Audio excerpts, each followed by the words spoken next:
श्री शिवाय नमस्तु भयम। दोस्तों, जैसा कि आप सभी लोग जानते हैं कि 7 अगस्त 2026 यानी शुक्रवार को पड़ रही है सावन मास की कृष्ण पक्ष नवमी तिथि। और दोस्तों, यह वह तिथि है जो सावन में पड़ने वाली सबसे बड़ी तिथि है, क्योंकि यह शुक्रवार के दिन पड़ रही है और इसका बहुत ही बड़ा और विशेष महत्व होता है। पूज्य गुरु जी ने कहा है कि अगर कभी भी मौका लग जाए और सावन मास की नवमी तिथि शुक्रवार को पड़ जाए तो आप लोगों को एक छुटकी काला तिल वाला उपाय तो अवश्य ही करना चाहिए। इन दोनों का संयोग बहुत कम आता है। और इसी के साथ मैं गुरुजी ने अपनी शिवपुराण कथा में बताया है कि इस दिन आपको एक छुटकी काला तिल वाला उपाय तो आपको अवश्य ही करना चाहिए, क्योंकि ऐसा दिन पूरे साल में सिर्फ एक ही बार आता है। और दोस्तों, आप सभी लोग जानते हो कि शुक्रवार नवमी तिथि का अगर सबसे बड़ा कोई उपाय है तो एक छुटकी काला तिल वाला उपाय है। तो दोस्तों, शुक्रवार नवमी तिथि के दिन आप लोगों को इस एक छुटकी काला तिल वाला उपाय को जरूर करना है। बहुत सारे लोग होंगे जिन लोगों ने इस उपाय को ना किया हो, मतलब पूरा महीना निकल गया, उन्होंने किसी भी दिन इस एक छुटकी काला तिल वाला उपाय को ना किया हो। पर दोस्तों, आपके पास एक आखिरी मौका बचा हुआ है जो कि 7 अगस्त और शुक्रवार नवमी तिथि के दिन है। तो इस दिन आप लोगों को इस वाले उपाय को जरूर कर लेना है। भले ही आपने पूरे महीने भर इस उपाय को ना किया हो, पर अगर आप इस सावन मास के शुक्रवार नवमी तिथि के दिन अगर इस वाले उपाय को कर लिया तो आपको इस उपाय को करने का वो फल मिलेगा जिसकी आपने कभी कल्पना भी नहीं करी होगी। इसीलिए आप लोग इस वाले उपाय को एक बार जरूर कर लेना है, ताकि आप लोगों के हाथ से ये मौका ना जा सके और आपको इस उपाय को करने का फल मिल सके। दोस्तों, यह उपाय पंडित जी ने अपनी अभी के ही श्री शिव महापुराण की कथा में बताया है, जिस उपाय को आज हम आपको बहुत अच्छे से समझाने वाले हैं। वीडियो को देखने के बाद इस उपाय को समझने के लिए आपको कोई और वीडियो को देखने की जरूरत नहीं पड़ेगी। तो चलिए दोस्तों, उपाय को शुरू करते हैं। देखिए, ये इस सावन मास के शुक्रवार नवमी तिथि के दिन ये इतना खास होता है, इतना महत्वपूर्ण होता है, देखा गया है। कभी कभी बड़े बड़े पूजा पाठ अनुष्ठान से जो मनोकामना पूर्ण नहीं होते, वो सावन मास के शुक्रवार नवमी तिथि के दिन एक छोटे से उपाय करने से ही आपकी मनोकामना पूर्ण हो जाती है। और बहुत सारे लोगों ने इस उपाय को किया भी है और उनको इसको करने का फल भी जरूर मिला है। अगर आप लोग भी इस उपाय को करना चाहते हैं तो आप इस उपाय को पहले अच्छे से समझ लेना, सुन लेना, उसके बाद करना। आपको इस उपाय का फल जरूर मिलेगा।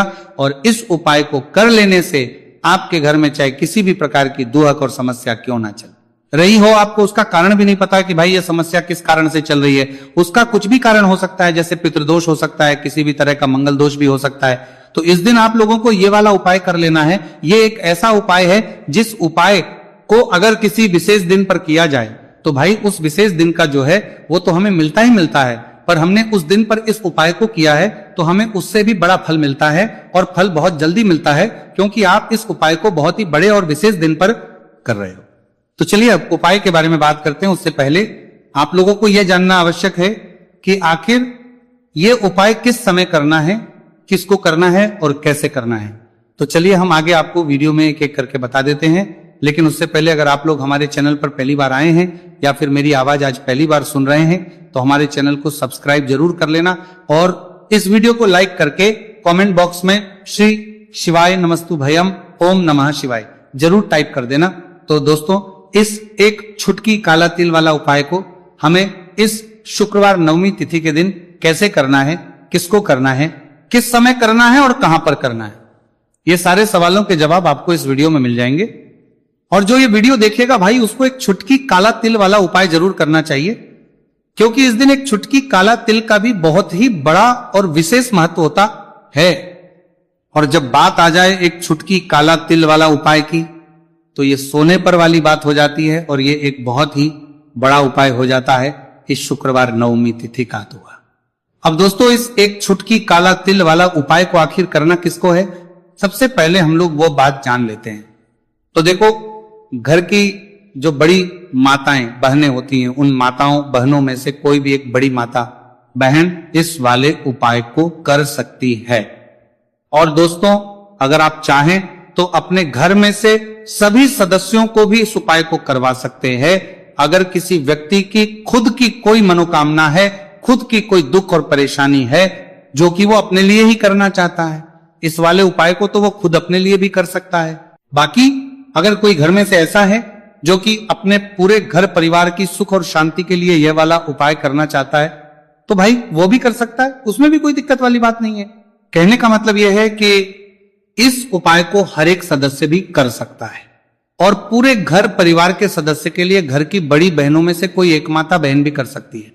माताएं बहनें अगर घर में उपस्थित ना हो या वे ये वाला उपाय ना कर पा रही हो तो फिर घर का कोई बड़ा सदस्य भी इस एक छुटकी काला तिल वाला उपाय को कर सकता है, चाहे फिर वो पुरुष ही क्यों ना हो, उसमें कोई भी दिक्कत वाली बात नहीं है। अब दोस्तों जो अगला प्रश्न निकल कर आता है वो ये आता है इस उपाय को लेकर कि आखिर इस उपाय को हमें किस समय करना है, सुबह के समय करना है कि शाम के समय करना है। तो देखो इस वाले उपाय को आप लोग सुबह भी कर सकते हो और शाम के समय प्रदोष काल में भी कर सकते हो। अब अगर आप पूछो कि भाई सबसे उत्तम समय कौन सा रहेगा इस एक छुटकी काला तिल वाला उपाय को करने का, तो हम आपसे बस यही कहेंगे कि इस उपाय को आप सुबह के समय करेंगे तो ज्यादा बेहतर होगा। बाकी अगर प्रदोष काल शाम के समय भी करेंगे तो भी अच्छा होगा, उसमें कोई भी दिक्कत वाली बात नहीं है। तो अब दोस्तों जो अगली सबसे बड़ी और महत्वपूर्ण बात आती है वो ये आती है कि सुबह अगर हम उपाय को करेंगे तो हमें कितने बजे से लेकर कितने बजे तक के बीच में करना है, और शाम के समय प्रदोष काल में करेंगे तो हमें कितने बजे से लेकर कितने बजे के बीच में करना है। तो देखो सुबह जितनी जल्दी हो सके आप उपाय को करने की कोशिश करना। बाकी अगर किसी कारणवश लेट भी हो जाओ, थोड़ी देर भी हो जाए तो 10 या 11 बजे तक भी आप उपाय कर लेना, पर 12 बजे से ज्यादा देरी ना हो, ठीक है, इस बात का ध्यान रखना। उसके बाद में दोस्तों अगर के समय प्रदोष काल की बात करें, प्रदोष काल का जो समय है होता है वो शाम के 6 बजे से शुरू हो जाता है। मतलब शाम के 6 बजे से लेकर 7 बजे के बीच का जो समय होता है यह समय प्रदोष काल का समय होता है। तो आप इस उपाय को 7 या 8 बजे के बीच में भी कर सकते हो। मतलब शाम के 6 बजे से रात 8 बजे के बीच में आप कभी भी इस वाले उपाय को कर सकते हो, उसमें कोई भी दिक्कत वाली बात नहीं है। देखिए आज के इस पूरे वीडियो में हम आपको 3 चमत्कारिक उपाय बताने वाले हैं। ये तीनों ही उपाय बहुत खास और बहुत ही विशेष होने वाले हैं। तो चलिए दोस्तों जान लेते हैं गुरुजी द्वारा बताए गए पहले उपाय के बारे में। देखिए ये उपाय आपको अपने परिवार के लिए करना है। यदि आप चाहते हैं कि आपका परिवार का प्रत्येक सदस्य तरक्की करें, उन्हें हर कार्य में सफलता की प्राप्ति हो, तो आपको ये उपाय करना है। तो देखिए इस उपाय को करने के लिए आपको एक आटे का दीपक लेना है। आपको अपने ही घर पर एक एक आटे का दीपक प्रकार से तैयार कर लेना है। अब देखिए दोस्तों इस प्रकार से आटे का दीपक तैयार करने के बाद इसी के साथ में आपको एक चुटकी हल्दी भी लेनी होगी। अब ये दोनों ही सामग्रियां लेकर के आपको पहुंच जाना है अपने ही घर में तुलसी जी के पौधे के पास में। देखिए कई लोग कमेंट करके पूछ रहे हैं कि क्या हम तुलसी जी के पौधे के वहां पर, हमारे घर में जो तुलसी जी का पौधा है वह सूख चुका है, तो वहां पर भी इस उपाय को कर सकते हैं। तो हाँ बिल्कुल आप इस उपाय को, जो आपके घर में तुलसी जी का पौधा है वहीं पर आपको यह उपाय करना है। देखिए सबसे पहले तो आपको यह जो उपाय है सूर्यास्त के बाद यानी कि रात्रि के समय में ही करना होगा। अब देखिए सबसे पहले आपके पास जो एक छुटकी हल्दी है उसे आपको तुलसी जी के पौधे में डाल देना है। अब देखिए आप जो एक आटे का दीपक लेकर के आए हैं, सबसे पहले तो आपको उसे तुलसी जी के पौधे के पास में रखना है, और तुलसी जी पौधे के पास में रखने के बाद इस दीपक में हमें शुद्ध घी का प्रयोग करना है, और इसी दीपक में हमें गोल रूप की बाती का प्रयोग करना है, क्योंकि ये जो दीपक है विशेषकर हम हरि विष्णु नारायण के नाम से लगा रहे हैं। अब इस दीपक को आपको प्रज्वलित कर देना है और आपको भगवान विष्णु से, माता तुलसी से प्रार्थना करनी है कि हमारे घर में परिवार का प्रत्यक्ष सदस्य तरक्की करें, उसे अपने हर कार्य में सफलता की प्राप्ति हो, पूरा परिवार खुश रहे। हे भगवान नारायण आप हमारे परिवार की रक्षा करना। अब देखिए दीपक को प्रज्वलित करने के बाद आपको तुलसी जी के पौधे के नीचे यदि तुलसी जी का पत्ता गिरा हुआ पड़ा है तो उसे आपको उठा लेना है। आपको ध्यान रखना है तुलसी जी के पौधे से पत्ता तोड़ना नहीं है, नीचे गिरा हुआ है तो उसे आपको उठा लेना है। अब देखिए आपके घर में भगवान विष्णु की, भगवान श्री राम की या फिर भगवान श्री कृष्ण की यानी कि श्री विष्णु के किसी भी अवतार की प्रतिमा लगी हुई है, तो वहां पर आपको जाना है और आपको थोड़ी सी चीनी या फिर मिश्री आपके घर में हो तो उनका भोग आपको भगवान विष्णु के सामने लगाना है, और जो आप तुलसी जी का पत्ता लेकर के आए हैं उसे भी आपको उसी भोग में डाल देना है। अब देखिए थोड़ी सी देर इस भोग को वहीं पर रखे रहने देना है, और फिर इस भोग को आपको अपने घर के परिवार के प्रत्येक सदस्य को प्रसाद स्वरूप प्रदान करना है।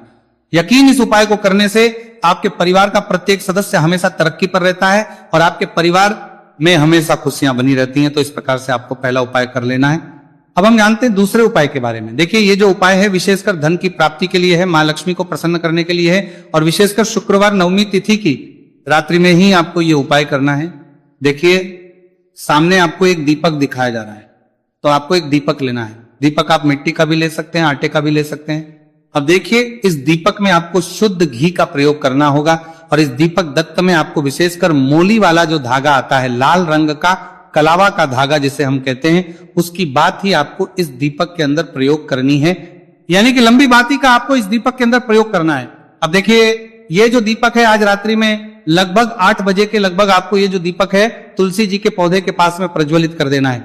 दीपक की जो बाती है उसका मुख आपको उत्तर दिशा में रखना है, इस बात का ध्यान रखना है। और आपको ओम महालक्ष्मी नमः इस मंत्र का लगातार जाप करते रहना है। देखिए इस मंत्र का आपको 11 बार या फिर 108 बार जाप करने के बाद तुलसी जी के पौधे के नीचे से थोड़ी सी मिट्टी उठानी है। देखिए आपको पता है कि अभी सावन के पवित्र दिन चल रहे हैं और सावन मास के दिनों में यदि आप शुक्रवार नवमी तिथि के दिन तुलसी जी की मिट्टी रात्रि के समय में लेते हैं तो इससे आपके जीवन के जो सारे संकट है वो समाप्त होते हैं।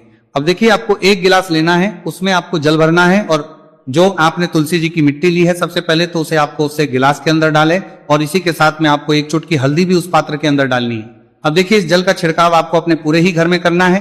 देखिए जल का छिड़काव आपको अपने घर के प्रत्येक कोने में करना है, मुख्य द्वार पर करना है, प्रत्येक कमरे में करना है। केवल अशुद्ध स्थानों को आपको छोड़ना है, बाकी आपको प्रत्येक कोने में प्रत्येक कमरे में जहां आप धन रखते हैं, चाहे रसोई घर हो, वहां पर आपको इस जल का छिड़काव करना है। और जल का छिड़काव करते समय आपके मन में यही भाव रहना चाहिए कि माता लक्ष्मी की कृपा से हमारे जीवन में हमेशा धन धान्य के भंडार भरे रहे और जीवन में जो भी संकट है, कष्ट है, वो सभी दूर हो। इस प्रकार से कामना करते हुए सुंदर भाव के साथ आपको ये उपाय करना है।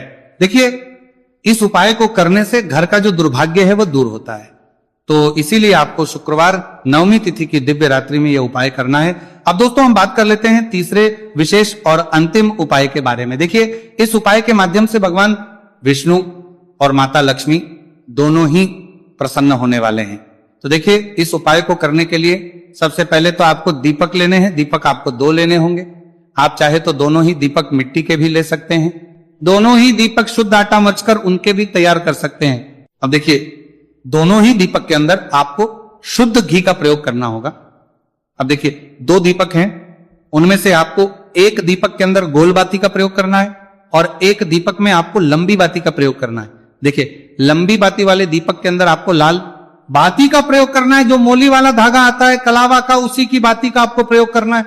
अब देखिए इसी के साथ में आपको 1 चुटकी हल्दी लेनी है और 1 चुटकी आपको काले तिल लेनी है। अब देखिए दोस्तों ये उपाय भी आपको विशेषकर रात्रि के समय में ही करना होगा। तो देखिए सबसे पहले तो आपको ये जो सभी सामग्रियां हैं तुलसी जी के पौधे के पास में लेकर के पहुंचना है। देखिए आपके पास जो गोलबाती का दीपक है इसे आपको तुलसी जी के पौधे के पास में प्रज्वलित करना है। ओम नमो भगवते वासुदेवाय नमः इस मंत्र का जाप करते हुए अब देखिए आपके पास जो काले तिल है उन्हें आपको अपने सीधे हाथ में रखना है और आपके जीवन में जो भी समस्या है, परेशानियां हैं, जीवन में जो भी संकट है, बाधाएं, उन सभी को दूर करने की आपको प्रार्थना करनी है। और ये जो काले तिल है आपको उससे जलते हुए दीपक के अंदर डाल देने हैं। तो देखिए इस प्रकार से हमने ये जो गोल बाती का दीपक है भगवान विष्णु के निमित्त प्रज्वलित किया है। अब देखिए दोस्तों आपके पास जो लंबी बाती का दीपक है और आपके पास जो 1 चुटकी हल्दी है, इन दोनों को आपको अपने घर के मंदिर में लेकर के पहुंचना है। देखिए आपके घर के मंदिर में जो माता लक्ष्मी की तस्वीर है या फिर माता लक्ष्मी के किसी भी स्वरूप की तस्वीर है, प्रतिमाएं हैं, तो सबसे पहले तो के सामने आपको यह दीपक रखना है। दीपक के नीचे आपको चावल या फिर अनाज के कुछ दाने अवश्य ही रखना है। देखिए सबसे पहले तो आपको ये जो दीपक है इसे माता लक्ष्मी जी के सामने प्रज्वलित कर देना है। अब देखिए आपके पास जो 1 चुटकी हल्दी है इसे आपको जलते हुए दीपक के अंदर डाल देना है और आपको ओम महालक्ष्मी नमः या फिर ओम नमो भगवते वासुदेवाय इस मंत्र का जाप करना है। माता लक्ष्मी से आपको प्रार्थना करनी है कि जीवन से जो भी दुर्भाग्य है, दरिद्रता है, उन्हें आप समाप्त करें और हमारे घर में हमेशा सुख, शांति और समृद्धि बनी रहे। इस प्रकार से आपको कामना करनी है। तो देखिए दोस्तों इस प्रकार से आज के इस वीडियो में हमने आपको शुक्रवार नवमी तिथि की रात्रि में किए जाने वाले 3 महा उपाय बताने का प्रयास किया है। जो भी आपके लिए उचित है, सरल है, उसे आप कर सकते हैं। तो दोस्तों ये थे पूज्य गुरु जी द्वारा बताए गए कुछ बहुत ही खास उप। अगर आपको जानकारी अच्छी लगी हो तो वीडियो लाइक करिएगा। मिलते हैं फिर एक नए वीडियो के साथ। श्री शिवाय।